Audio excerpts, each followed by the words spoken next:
Welcome to episode 50. That's right, 50 of the Practice Squad, a show where we talk about football, shoot the breeze, and make even the replacement refs cringe. I'm your host and fourth string quarterback, Jeremy, joined each and every week by my co host and backup long snapper, Joseph. How's it going, man? So 50 episodes, what percentage of them have been good? 10%? 15? 100%. Dare I say 105% of them have Hey, been excellent?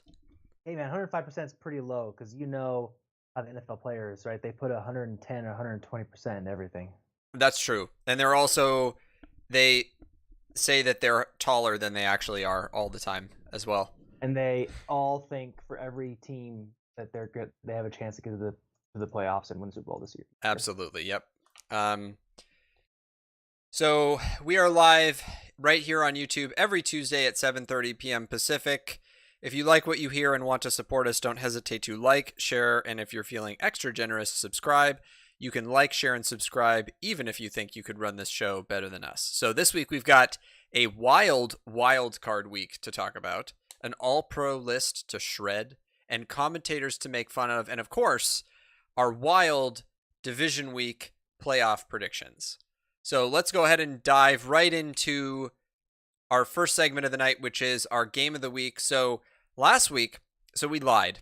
So last week, we said that we were going to do the best game of each day, and we decided to not do that. So what we're going to do instead is we picked Colts Bills because that was one of the more exciting games. And then we're just going to go through and kind of pick and choose some fun things to talk about from the other games on that list.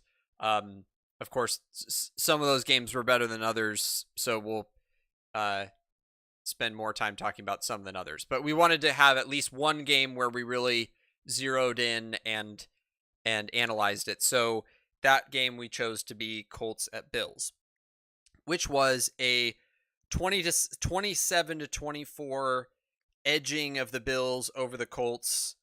Um, did you at any point in this game, before we get into the quarter by quarter stuff, did you at any point in this game think the Colts were going to win? Yes.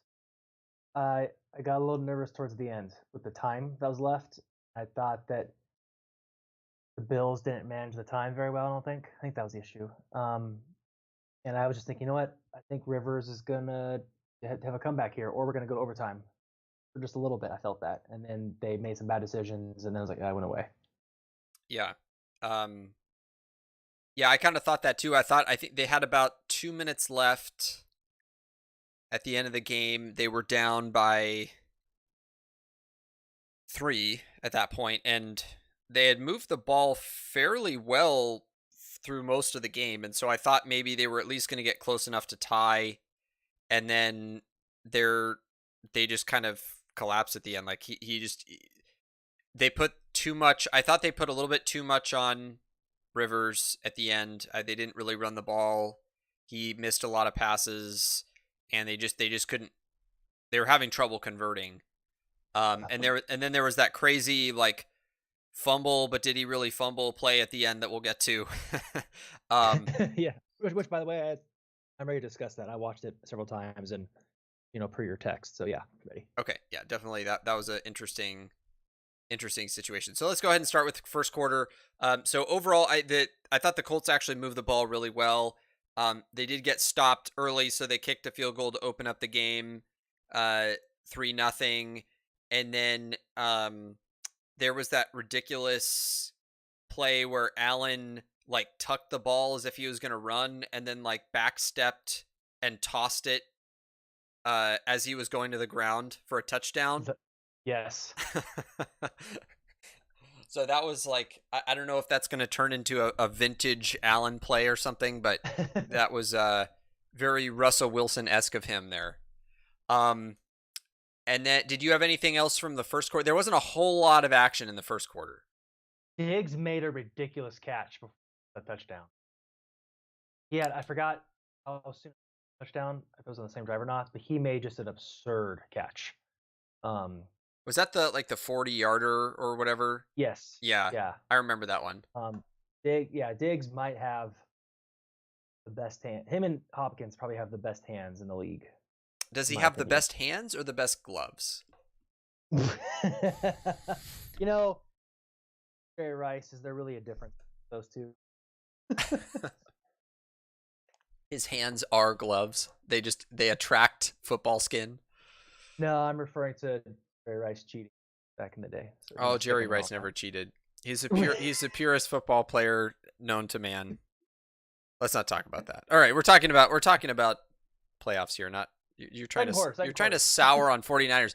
You sour on Joe Montana, you sour on Jerry Rice, as blah blah blah, like on and on and on, even Colin Kaepernick. So let's let's not When live did in the I rip past, on Joseph. Colin Kaepernick?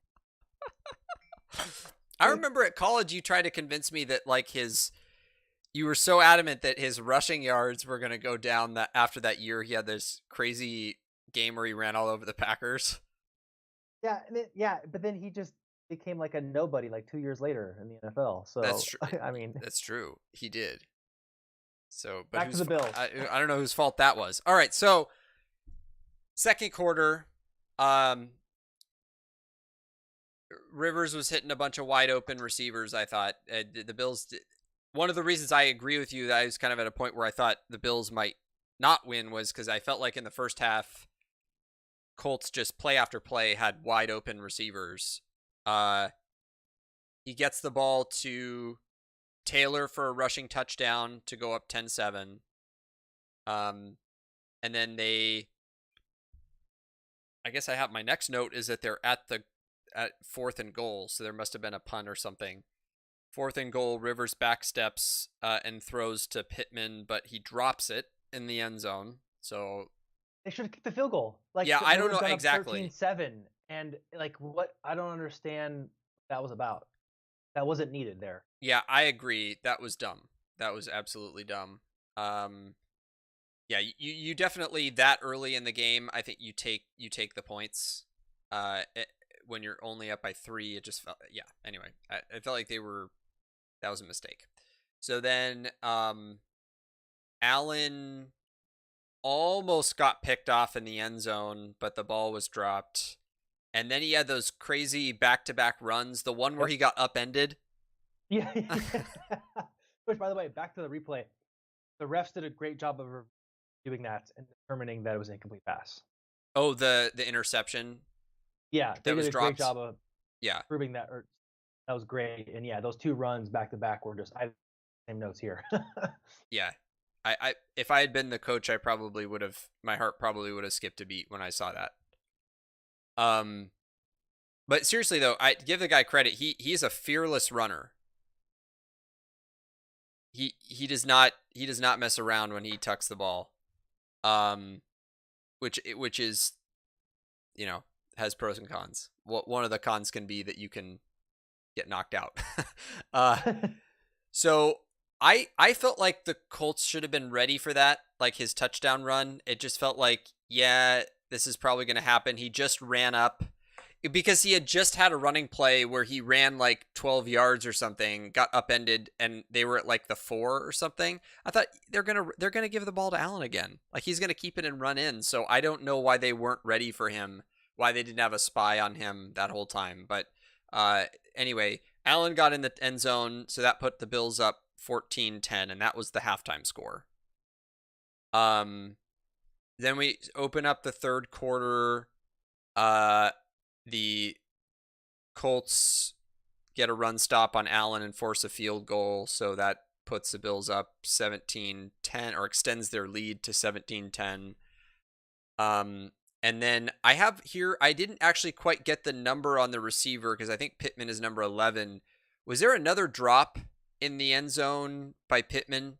Because there was it was the play right before the Colts missed the field goal. I actually don't have that in my notes somehow. Don't.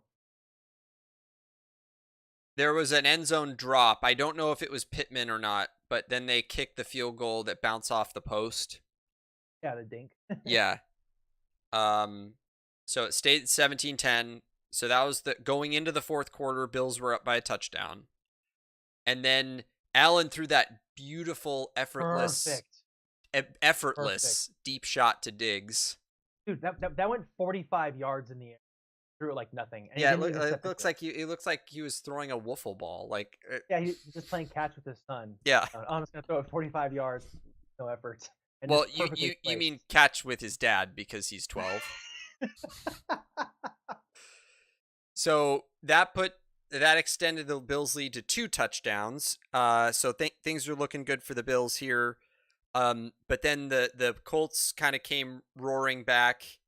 Had several great runs after the catch on their next drive. Rivers threw a touchdown to Zach Pascal, and then they had a unsuccessful 2-point attempt. That was so dumb. Yeah, Why are you again, going I for don't two know. there? When you're down by 2 touchdowns, why are you going for 2? Yeah, like they would have been down by 1 touchdown if they made the extra point, which they Right, would have. right. I don't know. Yeah, I don't so that was understand. a second blunder. I thought first one was not kicking the field goal in the second quarter, and then the second one was this 2-point attempt that they missed. So now they're down by 8 points, and then the Bills kick a field goal, a 54-yard. That was an impressive kick to go up 27-16. So now you're down by 11, not 10. What? Bass-O-Matic, the Bassinator. Oh yeah, Bass. What's his first name? Is it Tyler Bass or? I think his name is just Bass-O-Matic. I don't think he has. Okay, all right. He doesn't have an actual name. Okay, so Clean then machine. yeah, a kicking machine. So, Rivers hits a wide open Jack Doyle. Colts get the touchdown, and then they also convert the second point attempt to another pass to Jack Doyle. So they get the score within 3 points, and then this is where kind of the craziness starts. So I'll go slow through this, and then Joseph, you can interrupt me if you had comments. So the Bills get the ball. They're up by 3. Allen avoids a sack that was like basically a sack, but not technically. And then he gets almost sacked again, fumbles it, but then the Bills recover. So their next play is a 3rd and 33. They don't convert and punt. So the Colts get the ball back with 1:56 left and no timeouts at I think it was like their 30 with a down by 3. Then they convert a 4th and 1 with 55 seconds left.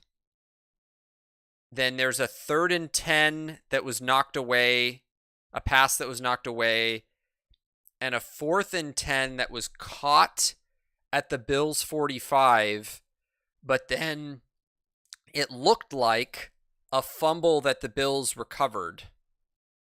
And the ruling, this gets a little bit confusing. I'll try to explain the best I can. The ruling is that the ruling on the field was that the player was down by contact. But in the replay, you could see that the wide receiver was down, hadn't been touched, got up off of his knee. His knee was about an inch off the ground, and then was touched. So technically he had gotten back up and the ball was live, and it got punched out.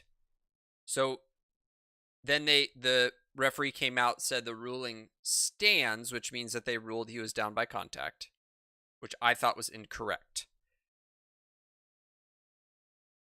Yeah, that was the wrong call. And I thought that there were at least 2 angles, one really clear angle, and then I think there was a second kind of corroborating angle that made it pretty clear it was a fumble. So the refs got that one wrong, but nonetheless, because the call stood, the Colts got another shot because the 4th and 10 was a conversion, so it was first down. They get another shot. They I don't know what happened first down, second down, but they were at the Bills 47 with 7 seconds left. So they're not in field goal range. They're just outside of it. They have 7 seconds left. So then they decide to run a play that you ideally would be like a quick pass to the sideline to get maybe 10 yards, and then you hope that you can kick like a 54-yarder at that point, which is a higher probability score than a Hail Mary. But Rivers just throws it out of bounds, and it brings up a 4th and 11, at which point they're forced to do the Hail Mary because they're at the 47, and then the ball's knocked away short of the end zone. Rivers did not put enough gas in that ball, and they had no chance at that. So what did you think of that final sequence? Just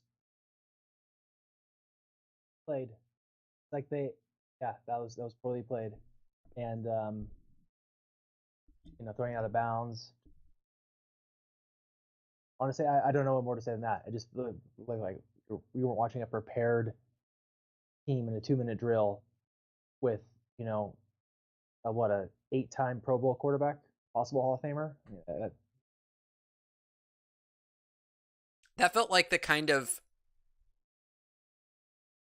ending to a game that someone would get fired for.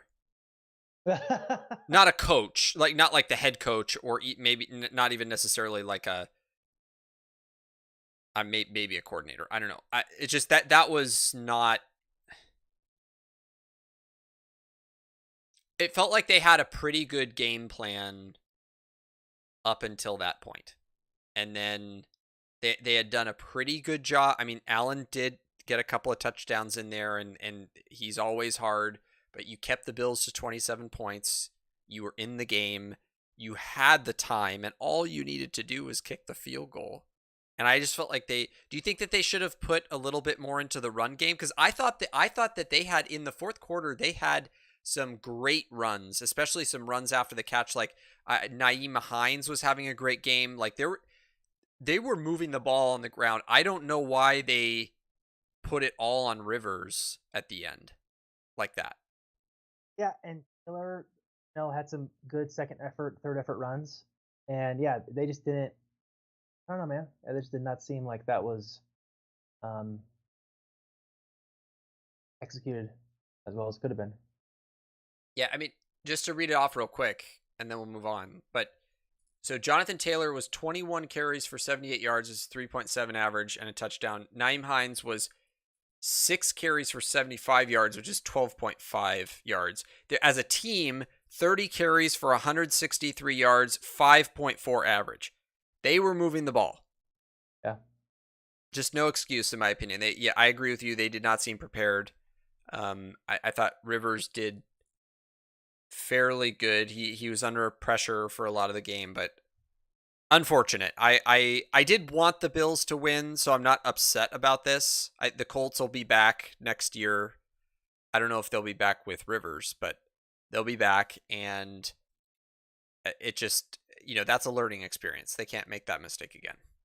All right, so to move on to kind of an open discussion about the other 5 games. Where do you want to start, Joseph? Do you want to just knock them out in order if we have any thoughts? Yeah, just start first. Say your comments, and I'll say mine. We'll make it quick. Okay, I think the Rams-Seahawks game is quick. There aren't really any specific plays I want to talk about. Just to mention that the pick six. Oh, that's right. That was the only pick six, or even an interception, I think, off of a screen the entire season. What? No, really? Yeah, that's what they said. Okay, I thought there was one the Steelers had against. Okay, never mind. Well, that's insane, and I'm so glad it happened to Wilson. Oh yeah, so. Yeah. No, their offense got flattened in that game. It's amazing. It's amazing that I forget what the score. I don't have the score in front of me. I'll pick it up real quick. But 20. No, what was it? It was 30-20. It's amazing to me that the Seahawks even scored 20 in that game. Like, that doesn't tell the story of how dominant that Rams defense was in that game. Well, and how crazy is that 2 12-4 teams, from the Steelers, we'll get there in a minute, just look not like 12-4 teams. Yeah, well, their offense specifically, yeah. Yeah, that was embarrassing. Yeah. So yeah, I not a whole lot to say other than I wish I had picked the Rams because I had a feeling that maybe this could happen, but I picked the Seahawks because I thought they were hot, but apparently they weren't hot. um, and kudos to Goff. There was that was not planned. That their backup quarterback got a concussion, I think, and so he went out, and Goff had to play the rest of the game with that sore finger that had surgery like 12 days before that. Wow. So kudos to them. They won a game now to probably get run over by the Packers, but okay, then Bucks at Washington. Oh boy. The most boring game of the week easily. I mean, well, maybe Bears Saints. Actually, Bears Saints was more boring. Yeah, Bears Saints more boring. You know, the game I cared about the least, I guess, is probably the best way to put it. Brady looked okay. Taylor Heineke, whatever his name is, just doing all that he could. He had several great runs. I mean, dude, it was a neck and neck game in the early fourth quarter. Yeah, it was. 18, it was 17, I believe. Yeah. So like the fact that the Redskins, the football team, with their third, fourth, or fifth string quarterback, however many quarterbacks along he is, could do that. A little embarrassing, to be honest, for the Bucks. And it wasn't like I didn't like the football team gave such a great pressure on Brady. He handled it. They have a good defensive line, but he seemed to handle it pretty well. So yeah, pretty boring game. Very difficult to pick the Saints Bucks game for next week. And that's all I really have to say about that game. Yeah, my only comment is just that I thought the Bucks looked right after the highlights. I texted you this. The Bucks looked good, not great. Yeah, I think that game. Well, I won't spoil it for later, but that game definitely had influence on my pick for them this week. Next game was Ravens at Titans. Another pretty good game, but the Ravens just did what the Ravens do. They run over you.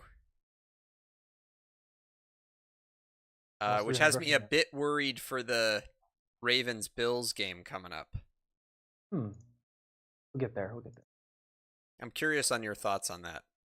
But yeah, we'll get there. Yeah, the Ravens had 236 rushing yards, which was a 6.7 average. 2 touchdowns. Jackson continues to be, mediocre in the air. He did have a good completion percentage, but he threw a pick, no touchdowns. I just thought great on the run, though. What was that? He was amazing. Oh yeah, yeah, he was. He had 136 rushing yards, 8.5 average, a touchdown. He was great. And the Ravens, they shut down Henry completely. Dude, yeah, and Tannehill wasn't very effective either. Yeah, I wonder. I didn't look at this very carefully, but I feel like the Titans' success is too much tied to whether Henry has a great game or not. Like, I didn't look at all their wins and losses, but I think we kind of did this a couple weeks ago, where we were looking at that and looking at of his bad games, which ones were wins and losses, and it just feels like when he can't run the ball, Tannehill's not usually going to light up the scoreboard. So then it comes down to their defense, which I think is average. Well, it's worse than that. Worse than average, I think. Oh, apparently especially their run defense is worse than average, but yeah, so it was a fun game. It was actually a fun game to watch. I mean, it did only come down to a 1-score game, but the Ravens definitely if you were watching the game, it felt like they were in control the whole time. Complete opposite of last year, but yeah, too much reliance on Derrick Henry. So Titans, interesting what they're gonna think about doing for next year, because they definitely have pieces. They definitely are a solid team. They just gotta build that defense. So, all right, what's next? Next is Bears Saints. Bears, you need Blech. to retool your offense. Moving on. Yeah, dude, that like so Pathetic. Breeze actually. So one of the comments I forgot to make Colts game was that Rivers' arm his arm is just not very strong. Like he's never had a crazy arm, but like he's definitely degraded over the years, and we've seen that with Breeze as well. I actually felt like Breeze was slinging it better yesterday. Like you could tell he had some more motivation, and I think he's coming into this next game with some more fire. And I think I think his last year, no matter what, to be honest, after seeing that. And I think he just he wants to go out with a win. Um, so he was slinging it better. And yeah, I mean the Bears just have like no offense. So honestly, I mean outside of that amazing Jimmy Graham catch, which then he ran to the locker room afterwards. You see that? Yeah, I did see that. That was hilarious. He's like, I'm leaving. Breeze, take me back. I mean, sure he had with Breeze to begin with might make him a Hall of Famer. Probably gonna make him a Hall of Famer. So, but yeah, that's all it really is. Yeah, that was so predictable that the Bears were gonna score 9 points. I mean, it's just, yeah. What can you say? Okay, and then last was Browns Steelers. Okay, this one there's a little bit more to talk about with this one. Take it away, man. I think you appreciate this game more than I did. So take it away. What you want to say? So I'm gonna approach this with a slightly different than maybe a lot of people did, and certainly Steelers fans. I'm not a Steelers fan, meaning I'm just a sort of an objective third party observer. So the Steelers, despite what has to be one of the worst first quarters in a playoff game in NFL history, could have still won this game. There was a single interception. I think it was like early in the fourth quarter that Ben threw as his fourth interception that really turned the tables, and it made it so that they just didn't have enough time to recover the delta. But they had enough time, and I think they were only down by, I think it was like 10 points with almost a full quarter, like 10 minutes left in the fourth quarter or something. There was a period where, like right before he threw that pick, they could have done it, especially with the way he was throwing the ball otherwise. So I looked at the stat line and I texted Joseph and I said, this is the dumbest stat line I've ever seen. And you'll know what I mean when I read this off here. So here we go. Big Ben was 47 for 68 for 501 yards, 4 touchdowns, and 4 interceptions. He wasn't sacked, and he had an 85.5 rating. So they weren't moving it on the ground. They only had 52 rushing yards. But Big Ben 2 of those interceptions were tipped. So I don't really blame him for 2 of them. The one he threw in the fourth quarter absolutely was his fault. It's like he just didn't see the defender. And then there was another one in the first quarter that was sort of like, what are you doing? So if you think of it as 4 touchdowns and 2 interceptions based on what he was responsible for, that's not so bad. And honestly, the receivers looked really good. I mean, he was hitting receivers all day long. It didn't seem like the Browns were really defending them at all. They just got lucky in the first quarter with some of those tips.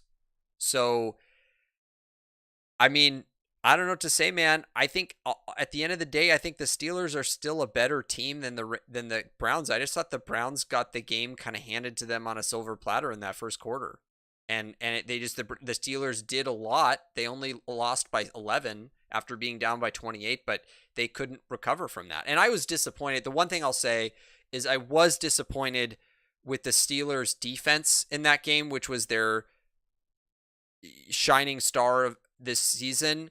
They were not prepared for Nick Chubb and Kareem Hunt in this game, which is baffling to me because they're division opponents. They met each other twice this year. They met each other twice last year. What was that all about? Like Their defense is better, even though, to be fair, the first 3 touchdowns were basically like the defense couldn't really do much about them. But everything after that, the 27 points after that, was pretty much all on the defense. And that was not the defense we've seen for the entirety of this season. Just a collapse. One of the worst collapses, I think, in NFL history, to start 11-0 and then to kind of fall apart through the rest of the season and end in your first playoff game like this is just bad. Yeah. Atrocious, as we like to say on the show. Okay, so that covers it for our wild card weekend. So we're going to move on to our Who Wrecked Face this week. Obviously a smaller list because it's just the playoffs. So Joseph's going to do offense and I will do defense. So we'll start with the Steelers game. So Juju Smith-Schuster, he had 13 receptions on 19 targets for 157 yards and a touchdown. And then for the Colts-Bills game, Josh Allen. Times is he up on this list? 26 of 30 for 35. Sorry, 26 of 35 for 324 yards. Good there. Actually for completion, 324 divided by 26. Okay, that's okay. 12.5 for completion, decent. Two touchdowns, no picks. Also had 54 rushing yards, including some of those epic runs we discussed, and a rushing touchdown. So 3 touchdowns, no picks, almost 380 total yards. And one of the reasons why he was so good was because of Stephon Diggs. Listen to this. 6 receptions for 128 yards. That's a 21.3 average, including a touchdown and that epic 36-yard reception. And then lastly here, another person been on this list many, many times, almost as much as Josh Allen, maybe more amount. And you would never expect him ever on the Who Got Wrecked. Derrick Henry. 18 carries for 40 yards. That's a 2.2 average. Abysmal. And his longest run was 8 yards. So, man. I was going to joke and say Derrick Henry, but then you were actually serious. You were bringing him up as a Who Got Wrecked this week. Yes, yeah. Which side note, I had looked up Derrick Henry's high school rushing stats at the Jeremy. Oh, amazing. They're just that. You won't believe it. You'll think there's a typo somewhere. In fact, yeah. Can we just? I feel bad for ripping on him there. I almost just want to. Let's just do this really quick. 1 second. Okay, I think I'll look for it at the same time so that we can keep moving with stuff. But yeah, you sent me an email. You got it? Yeah. So all right. Yeah. So here we go. So I'm gonna do his career. Look at his best season. So career, he had over 12,000 rushing yards. Guys, 4 years in high school. So most likely what happened, like worst case scenario, he played 3 years of varsity. I have a feeling out of middle school, this guy just played varsity. Like he probably just went to varsity freshman year. I doubt that he played JV. So over 12,000 rushing yards for an 8.7 average. He averaged 252 yards a game and had 100 touchdowns. His senior season, listen to this. His senior season, he had 462 attempts. That's like what a really good quarterback has for. He had over 4,200 rushing yards per year in 13 games, a 9.2 average, 327.8 yards per game. And here you go. Ready for this?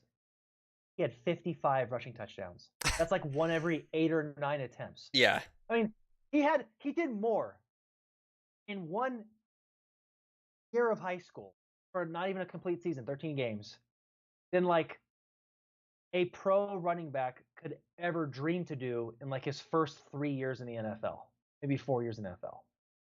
It's just crazy. And he did. So Derrick Henry, you got wrecked this time. It's okay. You're the best running back in the league, and you're on your way to be a Hall of Famer. And I didn't realize your rushing stats were like the most amazing football stat ever. Yeah, not that we have it in front of us at the moment, but I would be curious if you looked at the stats for some of the other dominant NFL players, if they all kind of look like that. Yeah, man. Right, like if you I've seen, looked at Barry like Sanders. Antonio Brown in high school, or Julio Yeah. Jones, or the guys like that, like they probably put up stupid stats as well. Okay, so for defense, we've got was that the rest of your list for Yeah, Wreck Face? It was? Yes. Okay, all right. So for defense, we got Bobby Wagner on his losing team, a defense that played decently. He had 16 tackles and a sack, so he's had a phenomenal season. So he was one of their bright spots in that game. And then the other two guys I picked from the same game, but from the other team, both Leonard Floyd and Aaron Donald both had 2 sacks. And I have to make Leonard Floyd is a really good linebacker. He is, if you watch him rush the quarterback, he looks like a very capable defensive end, but then can also drop into coverage. He has this lanky body that just makes him a nightmare to handle at the line. It was really fun watching him terrorize Russell Wilson on Sunday or Saturday. So Aaron Rodgers, watch out. Okay, so our next segment is a kind of a follow-up to last week's segment. So last week we did the official practice squad all-pro team selections. And this week, this last week, the official NFL all-pro team was announced. So we're going to compare the two lists and discuss why our list is better.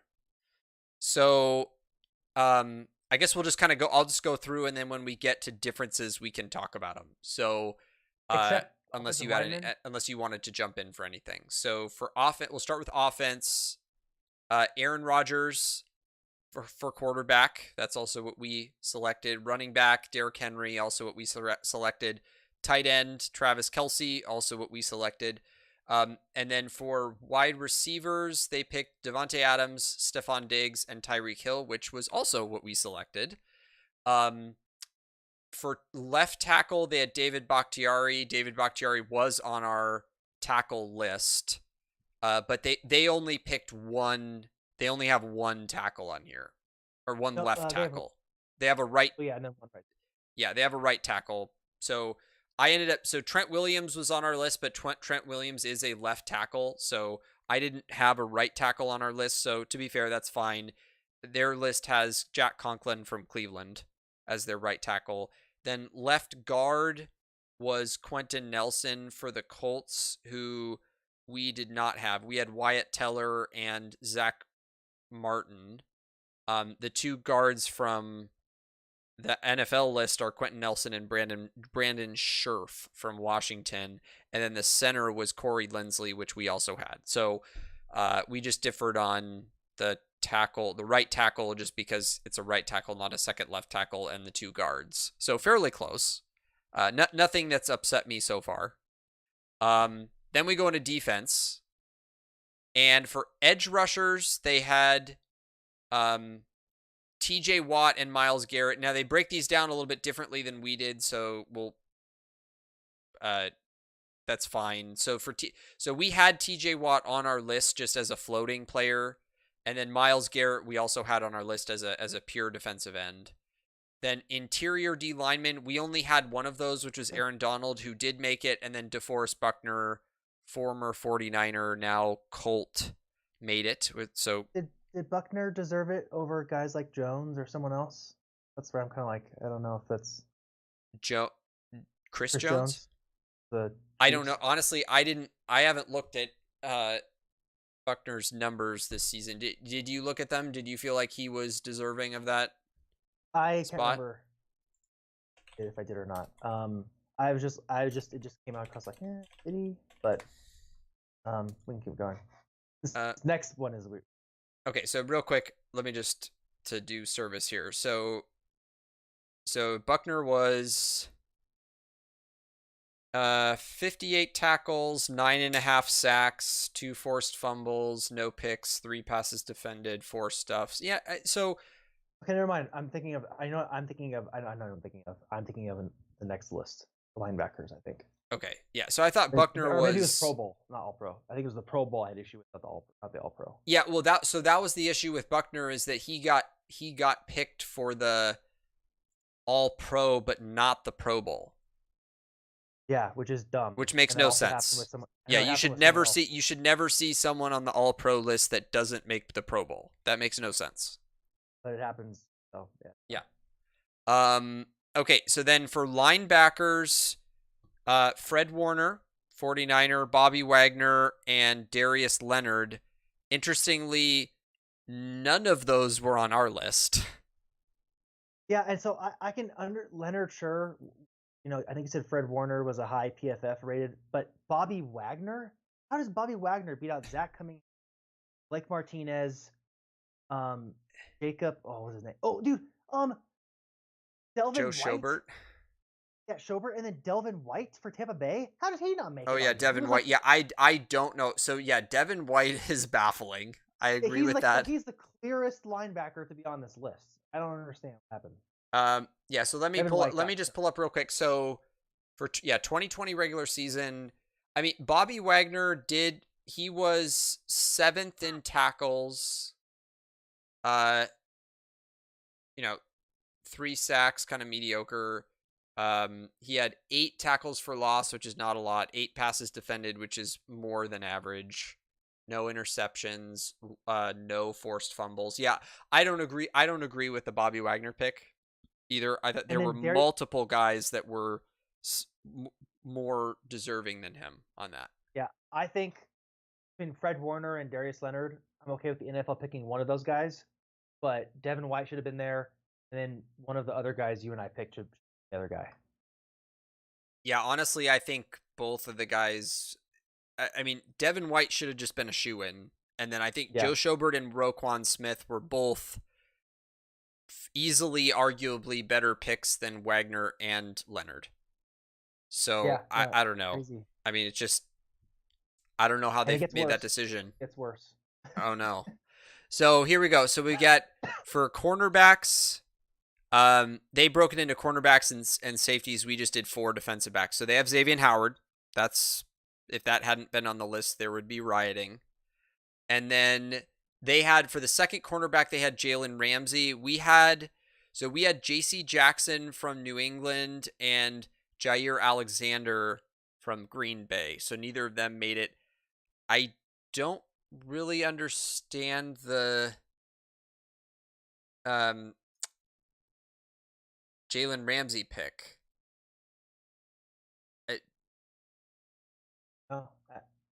What's up with that? I don't know. 36 tackles, 1 interception, no forced fumble, and 9 PDs. Like what? Yeah, I mean, it obviously isn't like he's not showing up on the stat sheet, which of course we've talked about that before. But I mean, J.C. Jackson, but J.C. Jackson was number 1 PFF dominantly. J.C. Jackson was dominant. Yeah, no, I don't see that. Yeah, and then before we get to the safeties, the next thing I have to say is, why in the world are there only 2 cornerbacks? Like, in what world do you pick 2 All-Pro cornerbacks and 3 All-Pro safeties? You don't even always have 2 safeties playing. Yeah, a lot of teams have the nickel corner. Yeah, there should be 3. I agree. Yeah, and if you're picking 3 wide receivers on your offense, why in the world would you have 2 cornerbacks on your defensive team? That's another dumb thing. Yeah, I agree. And what's frustrating too is that it's inconsistent. Every year they have a different number of players at each position. Okay, for the AFC, let's see. Oh wow, yeah. Wait. Yeah, this is 2021 AFC Pro Bowl. J.C. Jackson wasn't selected for the AFC Pro Bowl. Oh, that's another. So he didn't make it on the Pro Bowl or the All-Pro team. That's a snub. I think that's a pretty clear snub. And then you've got so then let's get to I'm okay. So Jair Alexander was based on PFF grading, so that's always a bit messy to debate. But for safeties, there was Tyrann Mathieu, Minkah Fitzpatrick, and Buda Baker. I mean, I understand the Jamal Adams situation. Who we picked Jamal Adams was the only safety on our list. But there was also Malcolm Jenkins, good pick. There was another guy that I mentioned to you. Yeah, there were just. Yeah, I think their secondary, the linebackers, just off. I mean, even if we didn't get everything correct, I just feel like that. I feel like at least 3 picks the NFL blew it here for the back 7. Yes, I agree. So, and then it gets worse. So let me do the next one. Here's why it gets worse. So special teams, place kicker Jason Sanders, Miami. Oh, that sounds great, right? Guess what? He didn't make the Pro Bowl, but he's an All-Pro. Justin Tucker, who ended up being the second team All-Pro, was on the Pro Bowl kicker. So Jason Sanders doesn't make the Pro Bowl, but he's the All-Pro kicker. How does that's makes no sense. Yeah, go ahead and continue. All right, and then the punter is Jake Bailey from New England, who I don't remember where he fell on my list, but we had Michael Dixon. I'm not going to spend all day arguing about a punter, but they did. So the rest of the positions were positions we didn't do. So there was a kick returner, Cordarrelle Patterson from Chicago, who I know is lauded for being a good kick returner. Punt returner Gunnar Olszewski. You want your punt returner to be named Gunnar. That's I guess he's a good punt returner. We didn't do that one. And then special teamer George Odom from the Colts and long snapper Morgan Cox from Baltimore. So yeah, I mean, I think offense is fine. I don't have any strong disagreements on offense and defense. The front 4 are good, and then the back 7 are kind of garbage. And then I wasn't even planning. Did you want to go through the second team, or I don't really care about the second team too much because we didn't make a second team list. So, okay, so that's the shredding of the official NFL 2021 All-Pro team, first team All-Pro. Remember, Joseph, you and I use All-Pros at All-Pro selections as part of our determination for Hall of Fame players. So this is just evidence that we need to be careful when we do that. There's other things that factor into a player's Hall of Fame or not Hall of Fame career besides All-Pro selections, which of course we know, but there's politics involved. Yes. That one year where they picked 11 quarterbacks for the Pro Bowl because like 4 or 5 replacements. So a third of the quarterbacks got a Pro Bowl selection because apparently if you get an alternate or injury or whatever, that somehow means you're a Pro Bowler. You get credit for it. Yeah. So like that was 3 years. That was just. And I don't think does NFL or Pro Football Reference do they differentiate? Do they differentiate between first team and alternates, or Pro Bowl and alternates? I don't think it does. No, I think it just because that's why it was confusing. I remember looking at one year and was it? There was a quarterback. I saw like he made the Pro Bowl. I was like, he made the Pro Bowl, and then I saw he was an alternate. I was like, what? And I found there was 11 quarterbacks that year that made it. So they didn't distinguish it on their career page. Had to go onto the actual like yearly Pro Bowl page, which is not the easiest thing to work through. So yeah, it's dumb. After that, I'm you know what? I have to like dig into this. Their career better pop out at me, or I'm gonna have to dig further. I can't just be like, oh, 7 Pro Bowls. That actually means something. Yeah. Unfortunately, yeah, that's true. Darn you, NFL, for making us do more research. Okay. Speaking of darn, we got darnest. Yeah, we got darnest things this week, and Joseph's gonna lay one up there. Yeah, so Colts Bills game, right, on that epic, Josh Allen, I'm gonna run. Oh wait, I'm gonna get hit, so let me just throw the ball, or as the announcer said, push the ball for a touchdown. And so when it starts, the announcer's like, Allen, the runner. No, he's a thrower. Touchdown. That one was pretty good. Okay, so for predictions this week, our final segment of the night, the no tricky picks this week. And then our postseason record, Joseph and I were 4-2. We missed on the Rams Seahawks game and the Browns Steelers game. So for division week, we've got 4 games. The 2 Saturday games are Rams at Packers and Ravens at Bills. So starting with Rams at Packers, I am going Packers. Okay. Baltimore, Buffalo. I'm going Buffalo. Okay. All right. I'm going Ravens. It's a gut And pick. yeah, and you asked for my insight on this. What was the question you asked earlier? You wanted me to answer about this game? I don't remember. There was something about the Bills that you wanted me to. I can't remember now. I know I remember that I said something, but I don't remember what it was. So I'll say this: the Ravens went up against a defense that is equally bad or worse than the Bills' defense. I don't think the Bills are that defense. I'm just using a logical argument there. So the Ravens faced a defense that, if not worse than the Bills, only scored 20 points. You know, Jackson had over 300 yards, but not the best in the air. Only had one total touchdown, 1 interception. You know, the Ravens had a pretty solid run game. Are they really gonna? I mean, they stopped Derrick Henry and Ryan Tannehill didn't do much. They only won 20-13. They're going into Buffalo. Josh Allen is playing lights out right now, and his connection with Diggs is great.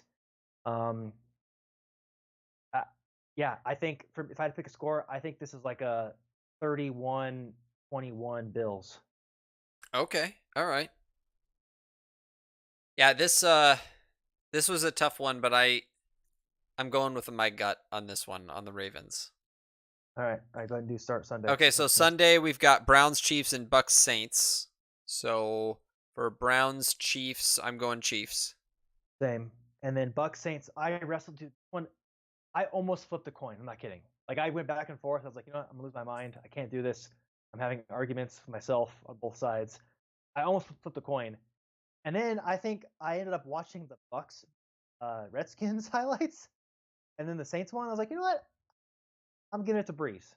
I think it'll be close. I mean, and this is, again, I think this is a 51-49 game. Who knows, dude? Like, Brady can come out slinging.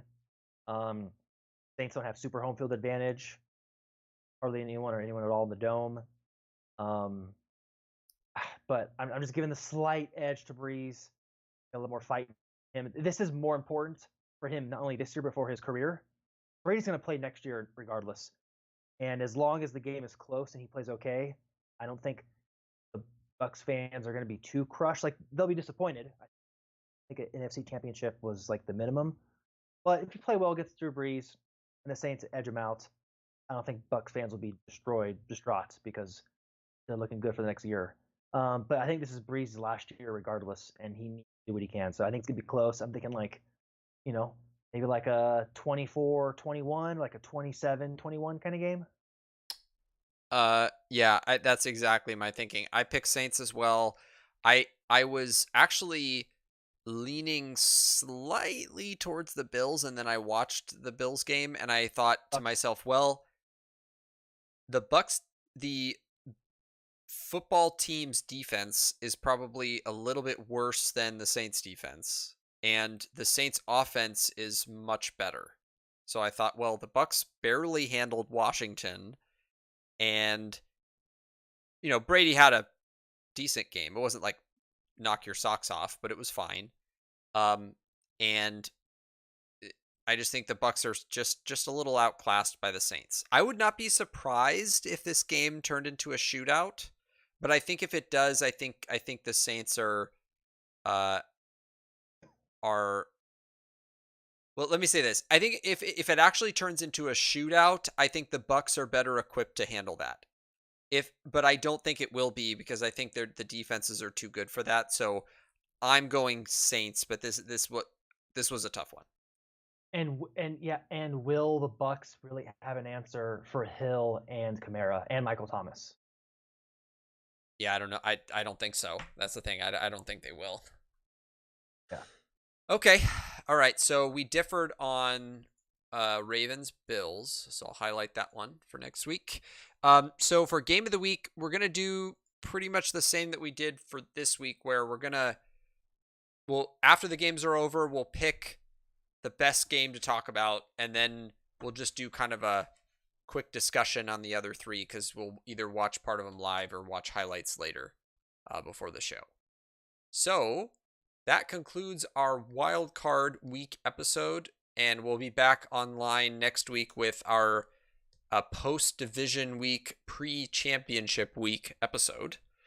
So that's a wrap. If you enjoyed tonight's episode or any of our past episodes, please like, share, and subscribe here on YouTube, as those are free ways for you to support our show. Don't forget to follow us on Twitter at The Practice Squad and at Neuralizer_. Just as a reminder, if you've missed past episodes, you can watch or listen to them right here on my YouTube channel. The show is online immediately after we go live, so if you missed any of our foolish banter, you can always rewind and start from the beginning. As always, thanks so much for joining us, and we'll see you next week. Peace.